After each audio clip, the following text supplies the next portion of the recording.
আসসালামু আলাইকুম। আমার এই স্বরচিত কবিতাটির নাম মোদের হারাগাছ। যে হারাগাছ একসময় বিদেশ শিল্পকে কেন্দ্র করে চলছিল, বিদেশ শিল্প দিয়ে খ্যাতি অর্জন করেছিল, তা ক্রমান্বয়ে বিলুপ্তির পথে। তার ইঙ্গিতে লেখা এই কবিতা। মোদের হারাগাছ এখন নেই তো আগের মতো, বিদেশ শিল্পকে কেন্দ্র করে দিন করিত গত।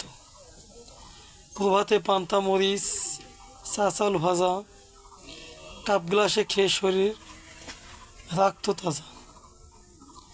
মস্ত একটা পুটলি হাতে চলতো তারা কারখানাতে, বউ বাচ্চা সব দিত শ্রম, দিন কাটত কোনো মতে।